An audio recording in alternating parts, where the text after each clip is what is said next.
ಆದರೆ ಅಧರ್ಮದ ಪಥವನ್ನು ಹಿಡಿದಿದ್ದಾನೆ. ಅವನ ವಧೆಗೆ ಏನಾದರೂ ದಾರಿಯನ್ನು ಸೂಚಿಸಬೇಕು ದೇವರೇ. ನಾನು ತೋರಿಸ್ತೇನೆ. ಆದರೆ ಮಾಧವನಲ್ಲಿಗೆ ಹೋಗುವ ಆತುರನ ಮಧುಸೂದನ ನಡೆಯಲಿ ಸಾಧುರದಿರುವ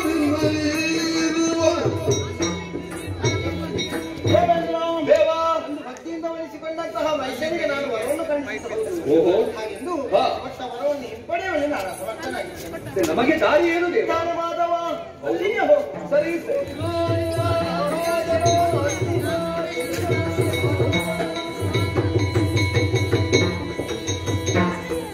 ಬರೆದು ಹಿನಾದಿಯ ಬಳಿಯೊಳಗಿದಿಲ್ಲ ಪುರಹರ ನುಡಿದರು ಚರಣಗೆ ಬಂದಿದೆ ಹರಿಹರನುಂದ ದುರುಳನ ಹರನವು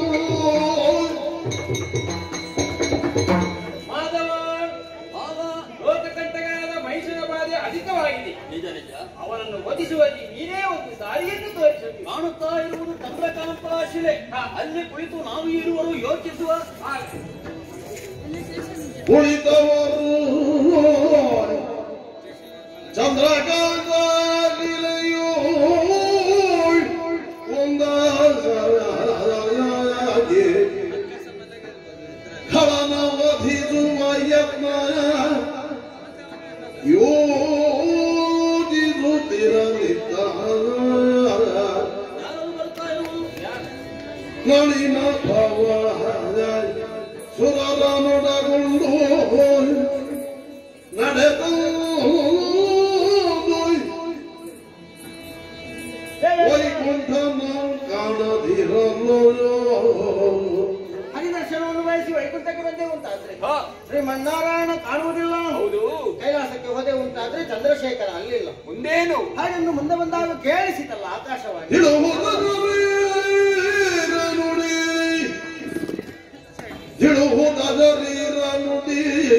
ಏನಂತೆ? ತುಹಿನಾದ್ರಿಯೊಳಗಿರುವ ಕೇಳಿಸಿಕೊಂಡೆಯ ಹಾ, ಹರಿಹರನಿರೋರು ಕೃಷ್ಣಾದ್ರಿ ಚಂದ್ರಕಾಂತ ಶಿಲೆಯಲ್ಲಿದ್ದಾರೆ. ಇನ್ನು ತಡಬೇಕೆ? ಅವರ ಬಳಿಗೆ ಹೋಗೋಣ. ಸರಿ ಹರಿಹರ ಪದಕೆರಗಿ ಸಗವರು ದುರುಳ ಮಹಿರಾಜನ ಉಪಗಳದೆ ಹರಿ ಜ್ಯೋತಿಗೆರೆಮ್ಮ ನೀವೇ ಮೊರೆದು ಹರಿಹರ ಪದಕೆರಗಿ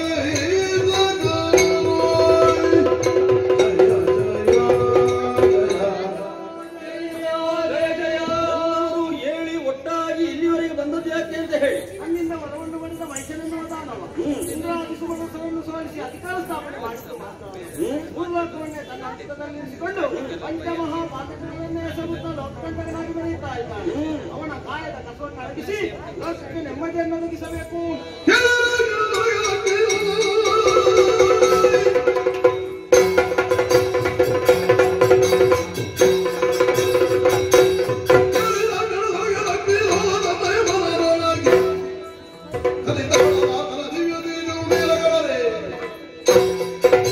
ವೈಶಿಷ್ಟ್ಯನ ವಧೆಗಾಗಿ ನನ್ನಲ್ಲಿ ಅಡಕವಾಗಿರುವಂತಹ ದಿವ್ಯ ತೇಜಸ್ಸನ್ನು ಹೊರಗಡೆ ಇಟ್ಟೇನೆ. ದುರುಳ ಮನುಷ್ಯನ ಬಗೆಯಾಗಿ ನನ್ನ ದಿವ್ಯ ಶಕ್ತಿಯನ್ನು ಹೊರಗಡೆ ಇದ್ದೇನೆ. ಮನುಷ್ಯನ ವಧೆಗಾಗಿ ನನ್ನ ಅಂತಸತ್ವವನ್ನು ಹೊರಗಡೆ ಇದ್ದೇನೆ. ಮನುಷ್ಯನ ಬದಲಾಗಿ ಇದು ದೇವತೆಗಳ ತೇಜ. ಅದು ಮೂರ್ತಿಗಳ ಮುಖವಿಂದ ಪುರತಿಯ ತೇಜ ಮತ್ತೆ ಸಾರುದಿಕ್ಕರ ತೇಜ ಒಂದಾಗುತ್ತಲೇ ನಾಲಿಯ ಕೃತಿ ತಳೆದು ಹರಿಗಿಳಿ ಸುರರು ಜಯ ಜಯವೆಂದು ಗೈದಾರು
ನೀವೆಲ್ಲವರು ಒಂದಾಗಿ ನಿಮ್ಮಲ್ಲಿ ಸುಪ್ತವಾಗಿದ್ದಂತಹ ಶಕ್ತಿಯನ್ನು ಹೊರಗಡೆಯಿದ್ದೀರಾ.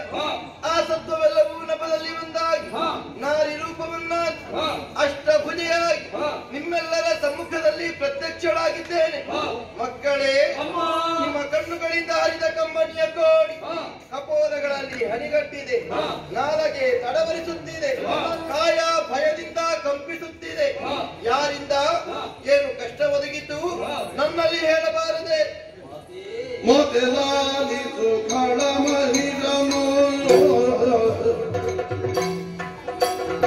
ವಿಧಾತ ನಿತ್ತಿಗವರ ಬದಿಯಾಯಿ ಸುರವಾದವೆಲ್ಲ ಬದೆಗೆಡಿದಿ ಇದ್ದೀಯುದ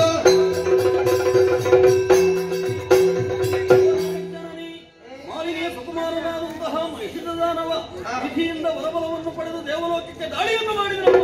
ಧರ್ಮಾತ್ಮನು ಎಂದೆನಿಸಿಕೊಂಡಂತಹ ಸುಮರಸರನ್ನು ಕಾಳಗ ಮುಖ್ಯನ ಮಾಡಿದ ಧರ್ಮಾನುವಂತಹ ಗೋವು ಕಾಲು ಮುರಿದು ಬಿದ್ದಿದೆ ತಾಯಿ.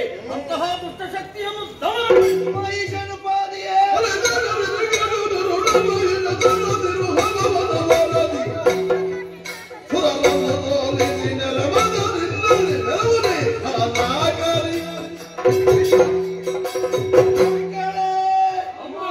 ವಿಧಿಯ ಬಲಬಲದಿಂದ ಕಪ್ಪಿದ ಮಹಿಷ ಅನ್ಯಾಯಗೊಳಿಸುತ್ತಿರುವನೇ. ತಲೆಯ ಯಜ್ಞ ಯಾಗಾದಿಗಳನ್ನೆಲ್ಲ ಹೊರಸಿಗಿದನೆ. ಮೂರು ಲೋಕಗಳನ್ನು ಗೋಳುಗುಡಿಸುವನೆ. ಸೂರ್ಯ ಚಂದ್ರಮನ ಸಂಚಾರಕ್ಕೆ ತಡೆ ಹುಟ್ಟಿದನೆ. ನೀವ್ಯಾರು ಭಯಪಡಬೇಡಿ. ಲೋಕಕಂಟಕರಾದ ಮಹಿಷನನ್ನು ಬಂಧಿಸಿ ನಿಮ್ಮನ್ನೆಲ್ಲ ಸಲಹುತ್ತೇನೆ. ಧೈರ್ಯ ತುಂಬಿ. ಅವರಿಗೆ ಅನುಚಾರವಿದ್ದಾರೆ ತಾಯಿ. ಯಾರವರು? ಶಂಕದುರ್ಗ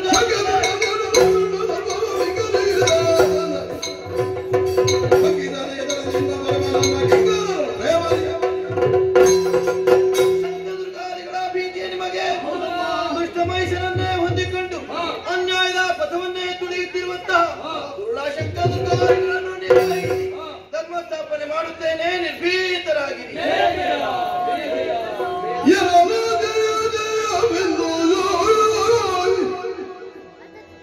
ಜಯ ಜಯ ಜಯ ಜಯ ಜಯ ಜಯ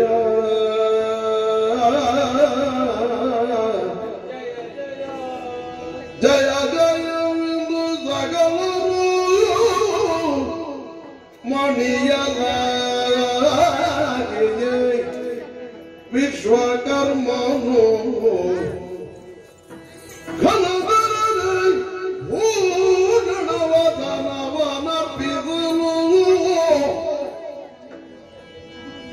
ಜಯ ಜಯ ಜಯ ಜಯ ಜಯ ಜಯ ಜಯ ಜಯ ಜಯ ಜಯ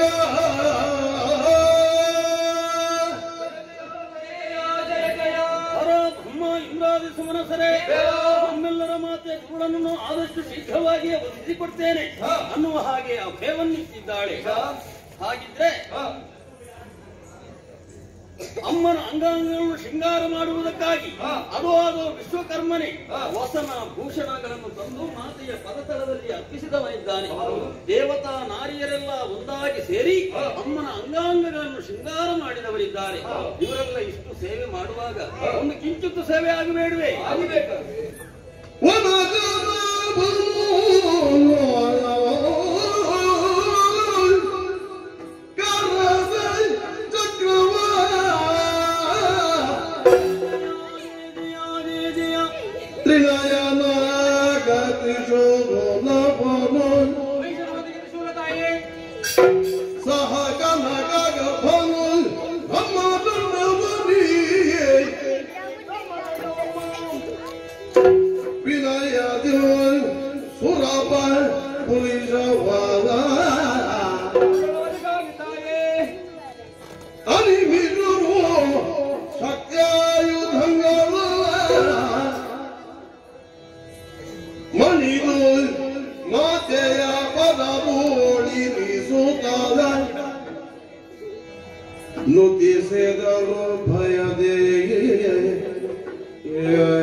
ಕಾಣಿಸಿಕೊಳ್ತಾ ಇವೆ. ಶೋಣಿತಾಪುರವೇ ಗಜ ಗಜ ಗಜ ಗಜ ನಡುಗುತ್ತಾ ಇದೆಯಲ್ಲ. ಯಾರೋ ಒಬ್ಬರು ನಾರಿ ಬಂದು ಶಂಕದುರ್ಗಾದ್ಯರನ್ನು ಕೊಂದರಂತೆ ವಿಚಾರಿಸಬೇಕು. ನಡೆಯುತ್ತೇವೆ.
ಅಷ್ಟಭುಜಗಳುಳ್ಳ ನಾರಿಯೇ ತತ್ತನ ಕೇಸರಿಯನ್ನು ಏರಿ ದಿಟ್ಟತನದಿ ಬಂದುದು ಮಾತ್ರವಲ್ಲ, ಶಂಕದುರ್ಗಾದ್ಯರನ್ನು ಕೊಂದೆಯಲ್ಲ. ಯಾಕೆ ಕೊಂದೆ? ನನ್ನಲ್ಲಿ ಏನು ವೈರ? ನೀನು ಯಾರು?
ನೆತ್ತಿಯಲ್ಲಿ ಕೋಡುಗಳನ್ನು ಹೊಂದಿರುವ ಮಾತ್ರಕ್ಕೆ ಮೂರು ಲೋಕಗಳು ಊರಿನ ಅಧೀನನ್ನು ಹಾಗೆ ತಿಳಿದ ಏನು? ಜಗತ್ತನ್ನೇ ನಿಯಂತ್ರಿಸುವುದಕ್ಕೆ ಬೇಕಾಗಿ ಇನ್ನೊಂದು ಶಕ್ತಿ ಇದೆ ಎನ್ನುವ ಹಾಗೆ ನೆನಪಿರಲಿ. ನಿನ್ನ ಕುರಿತು ತಿಳಿದೇ ಬಂದವಳು ವಿದ್ಯಾವರ ಬಲದಿಂದ ಧರೆ ಯಾಗಾದಿಗಳನ್ನ ಹಾಳಸಿಗಿದೆಯಾ? ಸುಮನಸರನ್ನು ಕೆಣಕಿದೆಯಾ? ಸೂರ್ಯ ಚಂದ್ರಮರ ಸಂಚಾರಕ್ಕೆ ತಡವಟ್ಟಿದೆಯಾ? ಸಾರಿ ಹೇಳುತ್ತಿದ್ದೇನೆ, ನಿನ್ನ ಶಂಕದುರ್ಗಾದಿಗಳ ಸ್ಥಿತಿಯನ್ನು ಚೆನ್ನಾಗಿ ಗಮನಿಸು. ಬದುಕುವ ಇಚ್ಛೆ ಇದ್ದಲ್ಲಿ ಚರಣಕ್ಕೆ ಶರಣಾಗು. ಹರಿಸಿ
ಉಂಟು. ಯಾರಿದ್ದವರ ಅಧಿಕಾರ ಬ್ರಹ್ಮದೇವ ಬಂದವರವರ ಅದನ್ನು ಕೆಣಚಿ ನೋಡು. ಸಾಮಾನ್ಯ ನಾರಿಗೆ ನೀನು ನೋಡೋಣವಂತೆ. 3 ಲೋಕದ ಅಧ್ಯಕ್ಷರಾಗಿ 4 ದಿವಸ ನಿನಗೆ ಬದುಕಬೇಕೆಂದಿದ್ದರೆ ಕತ್ತಿಯನ್ನು ಕೆಳಗಿರಿಸು, ಇರಿಸಿ ಶಿವವನ್ನು ಕಾಯಿಗೆ ಕಳಿಸು, ಕಳುಹಿಸಿ ನನ್ನ ವಾಮಭಾಗವಯ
ಜಗನ್ಮಾತೆಯನ್ನು ಬಳಸಿದೆಯಾ?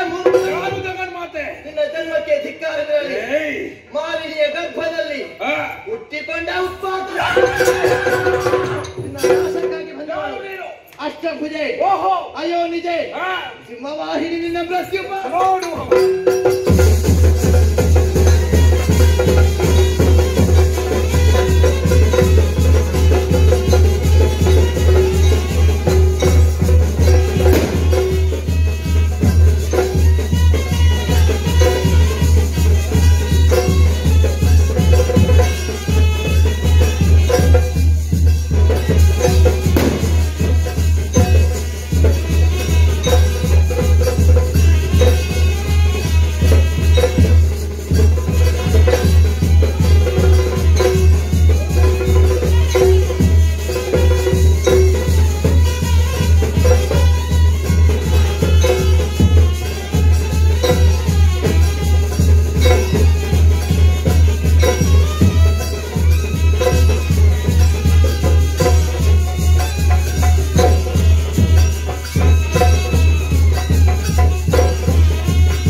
ಶಾಂತಗೊಳಿಸುವುದಕ್ಕೆ ಬೇಕಾಗಿ ಬೇರೆ ಏನು ದಾರಿ ಕಾಣದೆ ಭಕ್ತಿಯ ಕಾಣಿಕೆಯನ್ನೇ ಮುಂದಿರಿಸಿದೆಯ ಮಗನೇ. ಹೌದಮ್ಮ. ಇದು ಶಾಂತಳಾಗಿದ್ದೇನೆ. ಗಮ್ಯನಾದ ತಾಯೇ. ದುಷ್ಟನಾದ ಮನುಷ್ಯನನ್ನೇ ಹೊಂದಿ ಬಂದ ಶಂಕಾಸುರ, ದುರ್ಗಾಸುರ, ಬಿಡಲಾಸುರ, ಚಾಮರಾದಿಗಳನ್ನು ಮಡುಗಿ ಬಳಿಕ 9 ದಿವಸಗಳ ಪರ್ಯಂತರ ಖಳ ಮಹಿಷನ ಜೊತೆಗೆ ಶೈಲಪುತ್ರಿ, ಬ್ರಹ್ಮಚಾರಿಣಿ, ಚಂದ್ರಘಂಟ, ಕೂಷ್ಮಾಣಿನಿ, ಸ್ಕಂದಮಾತ, ಕಾತ್ಯಾಯಿನಿ, ಕಾಲರಾತ್ರಿ, ಮಹಾಗೌರಿ, ಸಿದ್ಧಿದಾತ್ ಹೀಗೆ ನವಶಕ್ತಿ ರೂಪಗಳನ್ನೇ ಹೊಂದಿ ಹೋರಾಡಿದವಳಿದ್ದೇನೆ. 10ನೇ ದಿನದಂದು ಕಲಾಮಹಿಷನನ್ನೇ ಮಾಡಿ ವಿಜಯವನ್ನು ಸಾಧಿಸಿದವಳಿದ್ದೇನೆ. ಮುಂದಕ್ಕೆ ಧರೆಯಲ್ಲಿ ಈ ಪವಿತ್ರವಾದ ದಿನಗಳನ್ನು ನವರಾತ್ರಿ ಹಾಗೂ ವಿಜಯದಶಮಿಯನ್ನು ಹಾಗೆ ಆಚರಿಸಿಕೊಂಡು ಬರಲಿ. ನೆರೆದ ಭಕ್ತರು ಶ್ರದ್ಧಾಭಾವದಿಂದ ನನ್ನನ್ನು ತೆಗೆಯುವ ವೇಳೆ ಕಾಮಿತಾರ್ಥ ಪ್ರದಾಯಿನಿಯಾದ ನಾನೇ ಒಲಿದು ಅವರ ಸರ್ವಾಭೀಷ್ಟಗಳನ್ನ ಪೂರೈಸಿಕೊಡುವುದಕ್ಕಿದ್ದೇನೆ. ಸುರಪಾನ, ಇನ್ನು ಮುಂದಕ್ಕೆ ಕಳರ ಭೀತಿ ನಿನಗಿಲ್ಲ ಮಗನೇ. ಸೇರಿಕೋ ಜೀವಭೂಮಿಯನ್ನು, ನಾಕದ ಅಧಿಪನಾಗಿ ಜೀವನವನ್ನು ಸಾಗಿಸು. ತಾಯೇ, ಕೆಟ್ಟ ಬೀಜವೆನ್ನುವುದು ಸುಟ್ಟರು ಮತ್ತೆ ಮೊಳಕೆಯೊಡೆಯುವುದಂತೆ ಅಮ್ಮ. ದಾನವರ ದಾಳಿ ದೇವಲೋಕ ಕಾಯಿತು, ಕಷ್ಟ ಒದಗಿ ಬಂದಿತ್ತು ಅಂತಾದರೆ ಏನು ಮಾಡಲಿ ಅಮ್ಮ? ನನ್ನ ರಕ್ಷೆಯ ಕಕ್ಷೆಯೊಳಗೆ ರಕ್ಕಸರ ಭೀತಿಯೇ ಮಗನೇ. ಅಮ್ಮ, ನೇರವಾಗಿ ದುಯಿನಗಿರಿಯ ಪ್ರಾಂತ್ಯವನ್ನೇ ಏರಿ ಬಂದು ಭಕ್ತಿಯಿಂದಲೇ ನನ್ನನ್ನು ತೆಗೆಯುವ ಕಾಲದಲ್ಲಿ ಸಾಕಾರಗೊಂಡು ರಕ್ಷಿಸುವುದಕ್ಕೆ ನಾನಿದ್ದೇನೆ. ಧೈರ್ಯ ತಾಳು. ಸರಿ ತಾಯಿ. ಅಮ್ಮ, ಜಯ ಜಯ ಜಯ ಜಯ.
ನಿರ್ಮಿತವಾದಂತಹ ದಾನವ ವಂಶದಲ್ಲಿ ಕಶ್ಯಪರ ಕರುಣೆಯಿಂದರಾಗಿ ಧನುದೇವಿಯ ಗರ್ಭಾವಧಿಯನ್ನೇ ಪಾವನಿಸುವುದಕ್ಕೆ ಬೇಕಾಗಿ ಹುಟ್ಟಿಕೊಂಡವರು ನಾವಿರುವರು.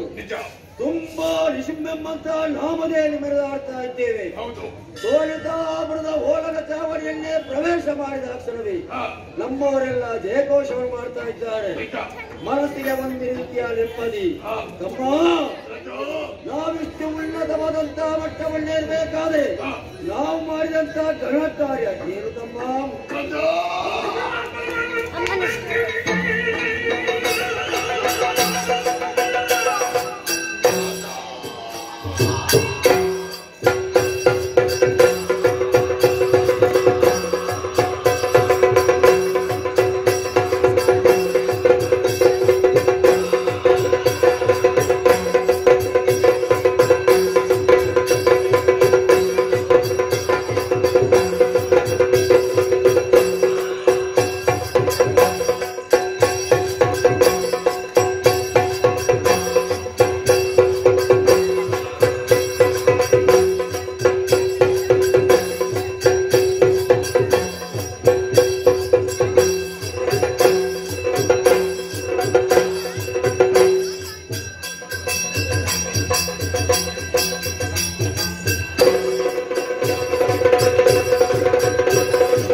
ಸಾವುಗಳ ಮಧ್ಯೆ ಇರುವಂತಹ ಜೀವನದಲ್ಲಿ ಏನಾದರೂ ಸಾಧಿಸಬೇಕೆಂಬ ಛಲವನ್ನು ತೊಟ್ಟಂತಹ ನಾವು ಬ್ರಹ್ಮನ ಕುರಿತು ತಪಸ್ಸನ್ನಾಚರಿಸಿ ತಲೆ ಯೋನಿಕರಿಂದ ಹಾಗೂ 3 ಮೂರ್ತಿಗಳಿಂದಲೂ ಮರಣವಿಲ್ಲದಂತಹ ವರವನ್ನು ಪಡೆದೆವು.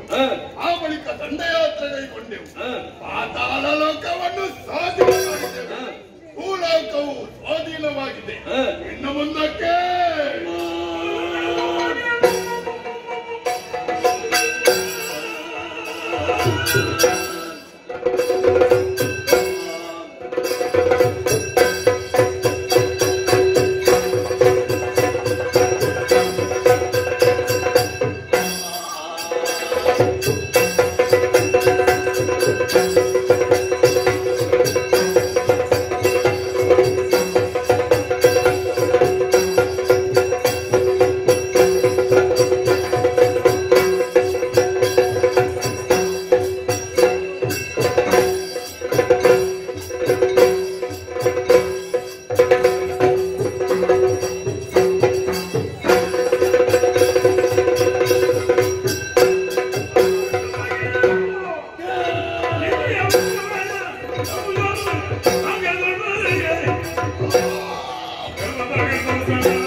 ಲೋಕದಲ್ಲಿ ಮರ ಹುಟ್ಟಿ ಮರ ಬೆಳೆಯುವಂತೆ ಮರ ಸತ್ತಂತೆ ಆಗುವಂತ ತೀರ್ಮಾನಗೊಂಡು ನೇರವಾಗಿ ಘೋರವಾದ ಅರಣ್ಯವನ್ನು ಸೇರಿದಂತ ನಾವು ತಪಸ್ಸಿನ ಮೂಲಕ ಬ್ರಹ್ಮದೇವರನ್ನೇ ಮೆಚ್ಚಿಸಿಕೊಂಡು ಬೇಕಾದಂತ ಹೊರಗೆ ಬರುವಂತ ನಾವು 2 ಲೋಕ ನಮ್ಮ ಸ್ವಾಧೀನವಾಗಿದೆ. ಸಾಲದು ಉಳಿದಿದೆ ಒಂದು ಲೋಕ, ದೇವಲೋಕ. ನಮ್ಮ ಕಿರಿಯಪ್ಪೆ ಮಕ್ಕಳಂತ ದೇವತೆಗಳ ಆಳ್ವಿಕೆಯನ್ನು ಮಾಡ್ತಾ ಇದ್ದಾರೆ. ಅಂತವರನ್ನೆಲ್ಲ ಸುರಬೀಜ ಸ್ವಾಧೀನ ಆಗ್ಬೇಕು. ಏನಿಲ್ಲ ಅಭಿಪ್ರಾಯ?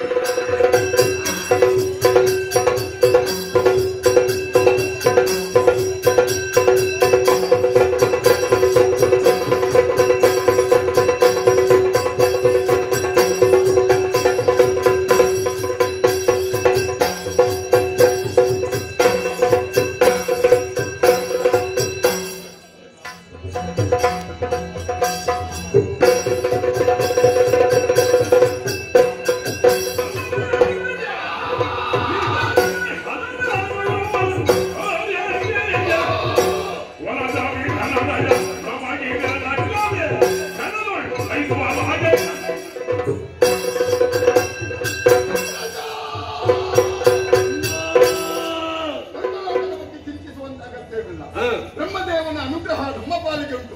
ಶೀಘ್ರವಾಗಿ ನಡೆಯುವ ಸಕಲ ಸೈನ್ಯವನ್ನೇ ಸೇರಿಕೊಳ್ಳು. ಆದಷ್ಟು ಶೀಘ್ರವಾಗಿ ನಮ್ಮ ನಡೆ ದೇವಲೋಕದ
ಇನ್ನು ಮುಂದೆ ಬಂದವರು ಸಾಮಾನ್ಯದವರೆಂದು ಭಾವಿಸಬೇಡ. ಏನು ಮಹಾ ಶೋಣಿತಾಪುರದ ಅಧಿಕಾರಿ ಶುಂಭ ನೀನೆಯಾ? ಅಲ್ಲ, ಮತ್ತೆ ಆತನ ತಮ್ಮ ನಾನೇನಿ ಶುಂಭ. ಓಹೋ, 2 ಲೋಕವನ್ನು ಸ್ವಾಧೀನ ಮಾಡಿದ್ದೇವೆ. ಅದಕ್ಕೆ ಉಳಿದಿಯ 4 ಲೋಕ ಬಿಟ್ಟು ಕೊಡ.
ಸಮಯದಲ್ಲಿ ಐರಾವತವನ್ನು ಏರಿಕೊಂಡು ವಜ್ರಾಯುಧವನ್ನು ಹಿಡಿದುಕೊಂಡು ಸಮರಕ್ಕೆದುರಾಗಿ ಬಂದಂತಹ ಸುರಪಯಣೇನು ಹೌದು. ದೇವತೆಗಳನ್ನು ಬಡಿದು ಓಡಿಸುವಂತಹ ಸಮಯದಲ್ಲಿ ಎದುರಾಗಿ ಬಂದೆಯ ನೋಡು, ನನ್ನ ಪರಿಚಯವಾಯಿತೇನೆ ಇಲ್ಲ. ಸೋಲಿತೋ ಅಧಿಕಾರಿ ಸಿಂಹಾಸುರನಾಡಿ ಓಹೋ, ಸುರಪೀಠಕ್ಕೆ ಯೋಗ್ಯವಾದಂತಹ ವ್ಯಕ್ತಿ ನೀನಲ್ಲ. ಹೌದಾ? ಪೀಠವನ್ನು ನಮ್ಮ ಪಾಲಿಗೆ ಬಿಡುವ.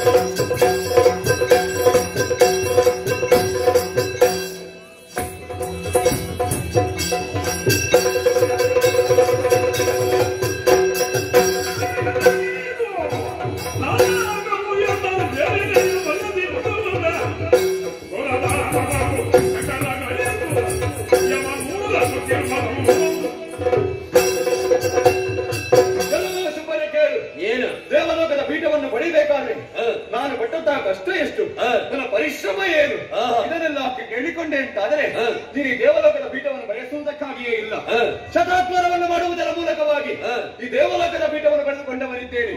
ಅಷ್ಟು ಸುಲಭವಾಗಿ ಬಿಟ್ಟುಕೊಡುವುದಕ್ಕೆ ಸಾಧ್ಯ ಇಲ್ಲ. ಪೀಠದ ನುಡಿಯಿತು ನಿನಗೆ, ದೇವಲೋಕದ ಆಸೆಯನ್ನು ಬಿಡು, ಶೋರಿತಾಪುರವನ್ನು ಸೇರಿಕೊ, ಅಲ್ಲೇ ಚಂದದ ಆಳ್ವಿಕೆಯನ್ನು ಮಾಡು. ಆಗ ಶೋರಿತಾಪುರವನ್ನೇ ನಿನಗೆ ಸ್ವರ್ಗವನ್ನಾಗಿಸುವುದಕ್ಕೆ ಸಾಧ್ಯವಾಗುತ್ತದೆ. ಅಲ್ಲಿ ಪ್ರಜೆಗಳಿಗೆ ಒಳ್ಳೆಯ ಆಡಳಿಕೆಯನ್ನು ಕೊಡುವುದಕ್ಕೆ ಸಾಧ್ಯವಾಗುತ್ತದೆ. ಅದನ್ನ ಬಿಟ್ಟು ದೇವಲೋಕದ ಪೀಠವನ್ನು ಬಯಸಿ ಬಂದೆ ಅಂತಾದರೆ ಹಿಡಿದಿರುವಂತಹ ವಜ್ರಾಯುಧದಿಂದ ನಿನ್ನ ಮಂಡೆ ನಿನ್ನ ಪುರಾಣ ವಚನವನ್ನು ಕೇಳುವುದಕ್ಕೆ ಬಂದವ ಈ ಶುಂಭನಲ್ಲ. ಪುರಾಣ ವಚನ ಅಲ್ಲ, ಹಿತ ನುಡಿ ಅಷ್ಟೇ. ನೋಡು, 3 ಯಾಗವನ್ನು ಮಾಡಿ 3 ಮೂರ್ತಿಗಳಿಂದ ಪ್ರಸಾದ ರೂಪವಾಗಿ ಪಡೆದಂತಹ ಸ್ವರ್ಗದ ಅಧಿಕಾರ. ಹೌದು, ನಾನು 3 ಮೂರ್ತಿಗಳು ನಿನಗೆ ಪ್ರಸಾದ ಅಷ್ಟೇ ಕೊಟ್ಟದಲ್ಲ, ಹೌದು, ತೀರ್ಥ ಕೊಡ್ಲಿಲ್ಲಲ್ಲ. ಹೌದು, ತೀರ್ಥವನ್ನು ಕೊಡುವುದಕ್ಕೆ ಈ ಶುಂಭ ಬಂದಿದ್ದಾನೆ. ಓಹೋ, ಮರ್ಯಾದೆಯಿಂದ ಸ್ವೀಕಾರ ಮಾಡು, ಇಲ್ಲದಿದ್ರೆ ಪೀಠವನ್ನು ಬಿಚ್ಚಿಕೊಡು. ಎಡದ ಕಾಲ ನಿನ್ನ ಕಪಾಲಕ್ಕೆ ಬಾರಿಸಿದೆ ಸ್ವರ್ಗದಿಂದ ಓಡ್ಬೇಕು. ತೀರ್ಥ ಕೊಡುವುದಕ್ಕೆ ಉಳಿದ್ರೆ ಅಲ್ವಾ? ಕತ್ತರಿಸ್ತೇನೆ ಬಾ.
ನಮ್ಮದಂತಹ ಸಾಧನೆಯ ಮೂಲಕ 3 ಲೋಕ ನಮ್ಮ ಸ್ವಾಧೀನವಾಗಿದೆ.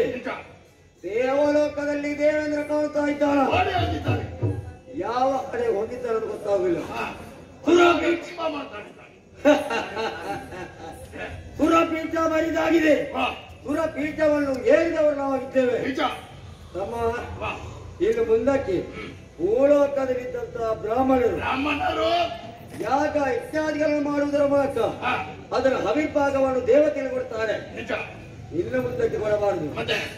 ಅರ್ಪಣ ತರ್ಪಣ ಎಲ್ಲ ಶುಂಭಾರ್ಪಣ ನಿಶುಂಭಾರ್ಪಣ ಆಗಬೇಕು. ಒಂದು ವೇಳೆ ತಪ್ಪಿ ನಡೆದರೆ ಅಂತವರಿಗೆ ಸರಿಯಾದ ಶಿಕ್ಷೆ ನೀಡಿಕೊಡ್ಬೇಕು.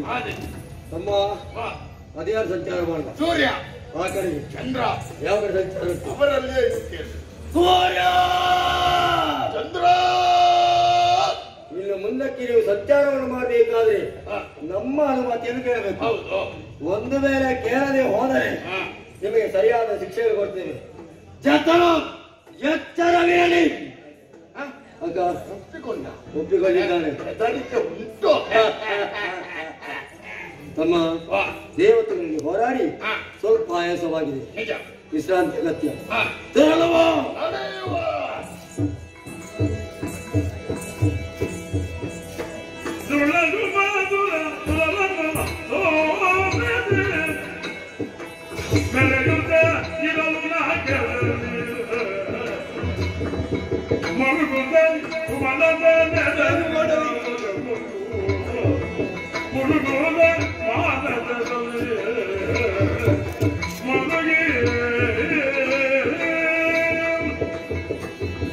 ಎಂಥ ಪರಿಸ್ಥಿತಿ ದೇವತೆಗಳ ಪಾಲಿಗೆ ಒದಗಿ ಬಂತು.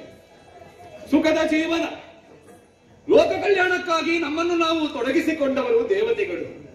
ಆದರೆ ಶುಂಭ ನಿಶುಂಭರ ದಾಳಿಯಿಂದ ದೇವಲೋಕದ ಪೀಠವನ್ನು ಕಳೆದುಕೊಂಡಿದ್ದೇವೆ. ಗಿರಿ ಕಾರಣಗಳಲ್ಲಿ ಅಲೆದಾಡಿಕೊಂಡು ಬದುಕುತ್ತಾ ಇದ್ದೇವೆ. ಆಳ್ವಿಕೆ ಮಾಡುತ್ತಾ ಇದ್ದಾನೆ ಶುಂಭಾಸುರ ದೇವಲೋಕದಲ್ಲಿ. ಏನು ಮಾಡೋಣ ಅಂತ ಆಲೋಚನೆ ಮಾಡುವುದು. ನಮ್ಮ ಬದುಕಿದಂತ ಕಷ್ಟವನ್ನು ಪರಿಹರಿಸಿಕೊಡುವವರು ಯಾರಿದ್ದಾರೆ? ಹೌದು, ಮಹಿಷವದೆಯ ಕಾಲದಲ್ಲಿ ತಾಯಿ ಆಡಿದಂತಹ ಮಾತು ನೆನಪಿಗೆ ಬರ್ತಾ ಉಂಟು. ಕಷ್ಟ ಬಂತು ಅಂತಾದರೆ ನನ್ನನ್ನು ನಿಷ್ಠೆಯಿಂದ ಭಜಿಸಿ ಮಕ್ಕಳೆಂದು ಇನಾದ್ರಿಯ ತಪ್ಪಲ ಪ್ರದೇಶವನ್ನು ಸೇರಿಕೊಂಡು ನಿಮ್ಮ ಕಷ್ಟವನ್ನು ನಾನು ಪರಿಹರಿಸಿಕೊಡುತ್ತೇನೆ. ಇನ್ನು ತಡ ಮಾಡುವುದು ಸರಿಯಲ್ಲ. ಭಯಗೊಂಡು ಓಡಿದಂತಹ ದೇವಾದಿ ದೇವತೆಗಳನ್ನೆಲ್ಲ ಒಟ್ಟು ಸೇರಿಸಿದ್ದೇನೆ. ತುಹಿನಾದ್ರಿಯ ತಪ್ಪಲ ಪ್ರದೇಶವನ್ನು ಬಂದು ಸೇರಿಕೊಂಡಿದ್ದೇನೆ. ತಡ ಮಾಡುವುದಿಲ್ಲ. ತಾಯಿಯನ್ನೇ ಭಜಿಸುತ್ತೇನಂತೆ. ಅಮ್ಮ ಜಗದ್ರಕ್ಷಣೆ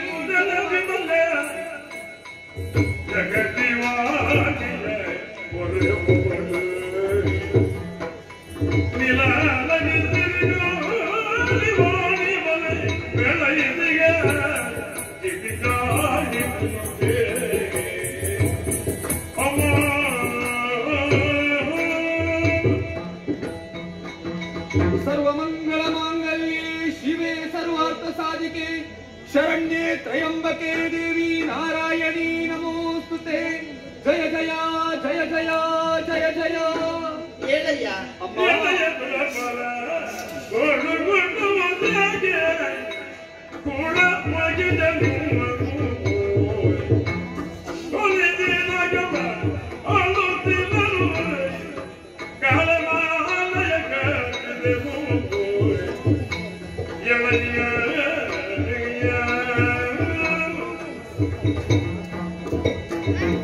ಪರಾಜಯದಿಂದ ವಿಮುಕ್ತಿಯನ್ನು ಹೊಂದುವ ಸಂಕಲ್ಪವನ್ನೇ ಧ್ಯಾನವಾಗಿಸಿ ಅಪರಾಜಿತ ಸ್ತೋತ್ರವನ್ನೇ ಪಠಿಸುವ ಮೂಲಕ ಅಪರಾಜಿತಳಾದ ನನ್ನನ್ನೇ ಪ್ರತ್ಯಕ್ಷಗೊಳಿಸುವುದಕ್ಕಾಗಿ ಮುಂದಾದವನು ನೀನು. ಹೌದಮ್ಮ, ಕರುಣೆಯಿಂದಲೇ ನಿನ್ನ ಕೂಗಿಗೆ ಹೋಗೊಟ್ಟು ಸಾಕಾರಗೊಂಡಿದ್ದೇನೆ. ಧನ್ಯನಾಗುತ್ತಾಯಿ. ಸನ್ಯಾದಲ್ಲೇ ಪ್ರವಹಿಸುವ ಜಾಹ್ನವಿಯಲ್ಲಿ ನೀವುದಕ್ಕಾಗಿ ಸಾಗಿ ಬಂದ ಶಂಕರಿಯ ಶರೀರ ಕೋಶದಿಂದಲೇ ಉದ್ಭೂತಳಾಗಿ ಕಾಣಿಸಿಕೊಂಡಿದ್ದೇನೆ. ಸುರಪಾಲ, ಅಶ್ರುಪೂರಿತವಾಗಿರುವ ಕಣ್ಣುಗಳು. ಹೌದಮ್ಮ, ಕಷ್ಟ ಬಂತೆ. ಹೌದು ತಾಯೇ. ಯಾರಿಂದ ಏನಾಯ್ತು ಹೇಳು. ಜನನಿ ಜನನಿ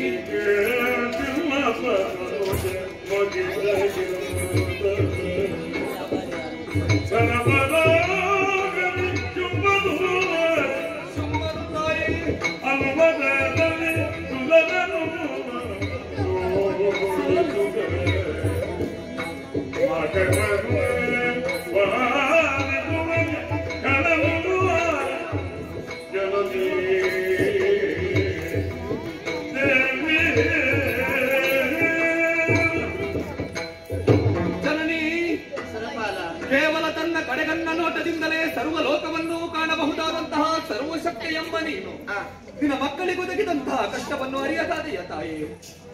ಸುಖಪ್ರದವಾದ ಲೋಕಕ್ಕೆ ಪ್ರಪಂಚದಲ್ಲಿ ಸ್ವರ್ಗ ಅಂತ ಹೆಸರು. ಹೌದಮ್ಮ, ಸ್ವರ್ಗಲೋಕದ ಅಧಿಪನಾದ ನೀನ ಎನ್ನುವ ಮಾತ್ರಕ್ಕೆ ಸುಖವೇ ನನಗೆ ನಿತ್ಯ ಶಾಶ್ವತವಾದುದೇನು ಅಲ್ಲವಲ್ಲ. ಇಲ್ಲ ತಾಯಿ.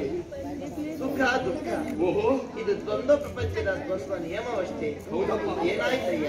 ಅಮ್ಮ, ಸ್ವರ್ಗಲೋಕದಲ್ಲಿ ಆಳ್ವಿಕೆ ಮಾಡುತ್ತಿದ್ದಂತಹ ಹೊತ್ತು ಶುಂಭನಿ ಶುಂಭರ ದಾಳಿ ಅಲ್ಲಿ ಕಾಯಿತು ತಾಯಿ. ದಾನವರು ಹೌದು, ಎದುರಿಸಬೇಕು. ಹೋರಾಡಿದೆವು. ಪರಿಣಾಮ ನಮ್ಮ ಪ್ರಯತ್ನವನ್ನೇನೋ ನಾವು ಮಾಡಿದೆವು. ಆದರೆ ಆ ಶುಂಭನಿ ಶುಂಭರ ಕೈ ಮೇಲಾಗಿ ಹೋಯಿತು ತಾಯಿ. ಅವರದಲ್ಲಿ ಕೈ ಸೋತೆಯ? ಹೌದಮ್ಮ, ದೇವಲೋಕವನ್ನು ಬಿಟ್ಟೆ ಈ ಕಾರಣಗಳಲ್ಲಿ ಅಲೆದಾಡಿಕೊಂಡಿದ್ದೇವೆ. ಶುಂಭನಿ ಶುಂಭರು ಅಲ್ಲಿ ಆಳ್ವಿಕೆ ಮಾಡುತ್ತಾ ಇದ್ದಾರೆ. ಕೆಟ್ಟವರಿದ್ದಾರೆ ತಾಯಿ. ಭೂಲೋಕದಲ್ಲಿ ನಡೆಯುವಂತಹ ಯಾಗ ಯಜ್ಞಾದಿಗಳಿಗೆ ಕಂಟಕಪ್ರಾಯರಾಗಿದ್ದಾರೆ. ಕರ್ಮ ಸಾಕ್ಷಿಗಳೆಂದೇ ಉಳಿಸದೆ ಮಾಡುವಂತಹ ಸೂರ್ಯಚಂದ್ರಾದಿಗಳ ನಡೆಗೆ ತಡೆಯೊಡ್ಡಿದ್ದಾರೆ. ಪಂಚಮಹಾಪಾತಗಳನ್ನು ಎಸಗುತ್ತಾ ದುಷ್ಟರಾಗಿ ಕಲಿಯುತ್ತಾ ಇರುವಂತಹ ಆ ದುಷ್ಟರನ್ನು ವಧಿಸುವುದರ ಮೂಲಕವಾಗಿ ಈ ಲೋಕಕ್ಕೆ ಸುಕ್ಷೇಮವನ್ನು ಒದಗಿಸು ಮಾತೆ. ಹೆದರಿದೆಯಾ? ಹೌದಮ್ಮ.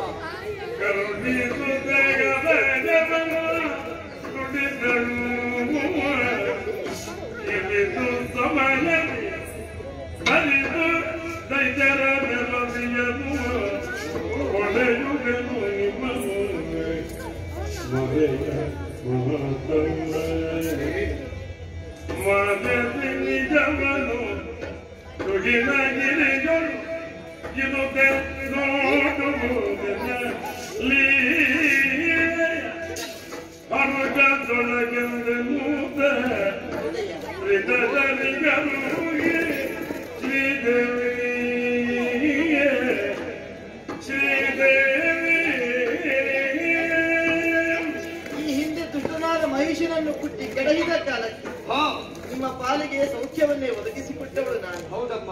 ಆ ಪ್ರಕರಣ ಮುಂದೆ ಸಾಗಿ ಬರುವಂತಹ ರಕ್ಕಸರಿಗೆ ಒಂದು ಉತ್ತಮ ನೀತಿ ಪಾಠವಾದೀತು ಅನ್ನುವ ನಿರೀಕ್ಷೆ ಹುಸಿಯಾಯಿತೆಯಿಂದ ಲೋಕದಲ್ಲಿ ಧರ್ಮಾಧೀನವಾಗಿ ಅಧರ್ಮವಿರುವಾಗಲೂ ಶಾಂತಿ ಇರ್ತದೆ, ಅಧರ್ಮಾಧೀನವಾಗಿ ಧರ್ಮ ಇರುವಾಗಲೂ ಶಾಂತಿ ಇರ್ತದೆ. ಯಾವುದು ಎಷ್ಟಿರಬೇಕು, ಹೇಗಿರಬೇಕು, ಏನು ಪ್ರಮಾಣ ನಿರ್ಧರಿಸಬೇಕಾದ ಹೊಣೆಗಾರಿಕೆ ಪಟಲದಿಂದ ನೀನು ಕಳವಳಗೊಂಡಿಯ. ಕೈಗೊಳ್ಳಬೇಡ. ಕಿರಿದು ಸಮಯದೊಳಗೆ ನಿಮ್ಮ ನಿಶುಂಭನೆ ಮೊದಲುಗೊಂಡು ಸಕಲ ಧನುಜರನ್ನು ತಡೆಯಿತು ಇವ ಭೂಮಿಯನ್ನು ನಿನ್ನ ಪಾಲಿಗೆ ಸುಸ್ಥಿರ ಬಿಡುತ್ತೇನೆ. ತಾಯಿ, ನೀನು ಲೋಕಮಾತೆ ಇರ್ತಿ. ನಿನಗೆ ಕಿರಿದು ಸಮಯವೆಂದರೆ ನಿನ್ನ ಮಕ್ಕಳಿಗೆ ಅದು ಬಹುದೊಡ್ಡದಾದೀತು ತಾಯಿ. ದುಷ್ಟರು ನಿಲ್ಲುವುದಕ್ಕೆ ಬಿಡುತ್ತಿಲ್ಲ, ಕಷ್ಟ ಕೊಡ್ತಾ ಇದ್ದಾರಮ್ಮ. ಏನು ಮಾಡಲಿ? ಸುಪ್ರಸನ್ನರಾಗಿರುವ ನಾವು ಒಲಿದು ಬಂದ ಮೇಲೆ ನಿನಗೆ ಭೀತಿಯೇ ಇದ್ರ ಇಲ್ಲವಲ್ಲ.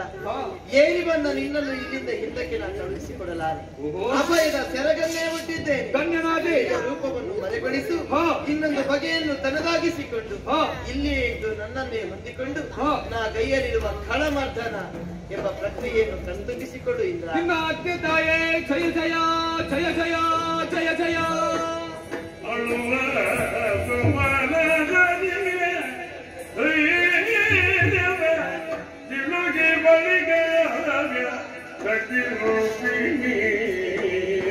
ಅಭಯಪ್ರದಳಾದೆ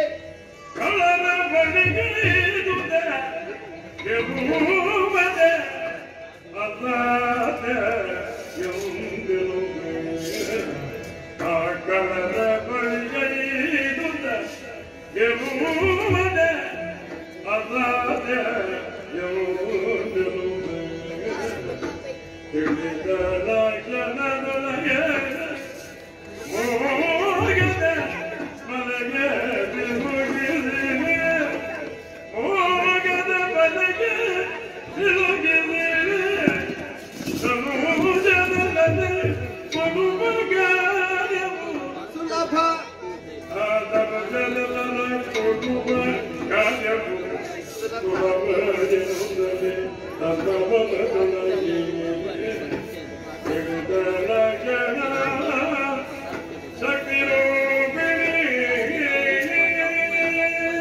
ಮತ್ತು ನಾನು ಇಂದ್ರನಿಗೆ ಆಡಿದ ಇದನ್ನೇ ಮರೆಯ ಮಾತಲ್ಲ.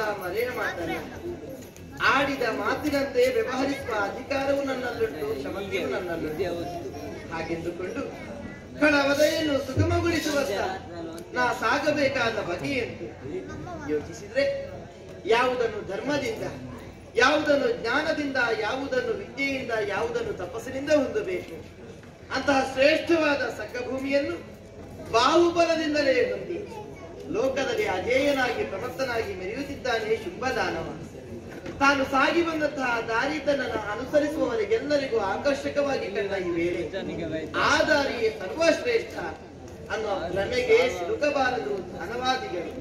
ಆದ್ದರಿಂದ ಭ್ರಮಾಧನ್ಯವಾದ ಮೋಹಧನ್ಯವಾದ ಲೋಕದೊಳಗೆ ಜೀವಿಸುವ ಶುಂಭನನ್ನು ಅಂತ್ಯಗೊಳಿಸುವರೆ ಮೋಹದ ಬಲೆಯೇ ಆಗಬೇಕು ಅನ್ನುವ ನಿಲುಮೆಯನ್ನು ನಾನು ಹೊಂದಿದ್ದಾಯಿತು. ತೀರ್ಮಾನ ಏನು ಸಾಧುವಾದದ್ದೇ, ಸಾಕಾರಗೊಳಿಸುವಲ್ಲಿ ಯೋಚನೆ.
ಮಾಡಿ ಕಳುಹಿಸಿಕೊಟ್ಟೆ. ನಾನೇ ನೇರವಾಗಿ ಶೋಣಿತಾಪುರದಲ್ಲಿಗೆ ಸಾಗಿ ಹೋಗಲೇ ಸ್ವಕ್ಷೇತ್ರ, ಅಧಿಕವಾದ ಜನಬೆಂಬಲ, ಜೊತೆಗೆ ವಿಜಯ ಬಲ ಹೀಗಿರುತ್ತಲೇ ಗೆಲುವು ಸುಲಭ ಸಾಧ್ಯವಲ್ಲ ಅನ್ನುವುದೇ ನನ್ನ ನಿರ್ಧಾರ. ಹೀಗಿರುವಾಗ ಕಳ ವಧೆಯನ್ನು ಸಾಧಿಸುವ ಬಗೆಯಂತೂ ಯೋಚಿಸಿದ್ರೆ ಈ ಹಿಂದಕ್ಕಾದ್ರೂ ಮಧುಕೈಟಭ ವಧಾ ಪ್ರಕರಣದಲ್ಲಿ ಕಾಳಿಕಾ ಸ್ವರೂಪದಿಂದಲೇ ನಾನು ಆ ಕಾಲಕ್ಕೆ ಅವರನ್ನು ಆವರಿಸಿದ ಹೊತ್ತು ಜಾಗೃತಗೊಂಡಂತಹ ತಮೋಭಾವ ಪಡೆಯುವುದನ್ನು ಬಿಟ್ಟು ಕೊಡುವುದಕ್ಕೆ ಮುಂದಾದ ವೇಳೆ ತನ್ನ ಹಸುವನ್ನೇ ಮಧುಕೈಟಭರು ಕಳೆದುಕೊಂಡರಲ್ಲ. ಮಹಿಷವಧಾ ಪ್ರಕರಣದಲ್ಲಿ ಮಹಾಲಕ್ಷ್ಮಿ ಸ್ವರೂಪದಿಂದಲೇ ನಾ ಕಾಣಿಸಿಕೊಂಡೆ. ಪರಿಣಾಮದಲ್ಲಿ ಖಳನನ್ನ ಆವರಿಸಿದ ರಾಜಸ ಪ್ರವೃತ್ತಿ ತನ್ನ ಪ್ರಾಣವನ್ನೇ ಕಳೆದುಕೊಳ್ಳುವ ಸ್ಥಿತಿಯನ್ನೂ ಅವನಿಗೆ ಒದಗಿಸಿಕೊಟ್ಟಿದ್ದು. ಈ ಕಾಲಕ್ಕಾದರೂ ನೆಲದ ಸುಮನಸಾದಿ ದೇವತೆಗಳು ತುಹಿನಗಿರಿಯ ಪ್ರಾಂತ್ಯವನ್ನೇ ಏರಿ ಬಂದು ನತ ಮಸ್ತಕರಾಗಿ ಕಣ್ಣೀರನ್ನೇ ಸುರಿಸುತ್ತಾ ತೊದಲು ನುಡಿಯಿಂದಲೇ ಭಕ್ತಿ ಭಾವದಿಂದಲೇ ನನ್ನನ್ನು ಮುಸುಗಿದ ವೇಳೆ ಜಾಹ್ನವಿಯಲ್ಲಿ ಮೀಯುವುದಕ್ಕಾಗಿ ಮುಂಬರಿದು ಬಂದ ಪಾರ್ವತಿಯಲ್ಲಿ ಅಂತರ್ಗತವಾಗಿದ್ದಂತಹ ನಾನು ಶರೀರ ಕೋಶದಿಂದಲೇ ಉದ್ಭೂತಳಾಗಿ ಕಾಣಿಸಿಕೊಂಡೆ. ಕೋಶ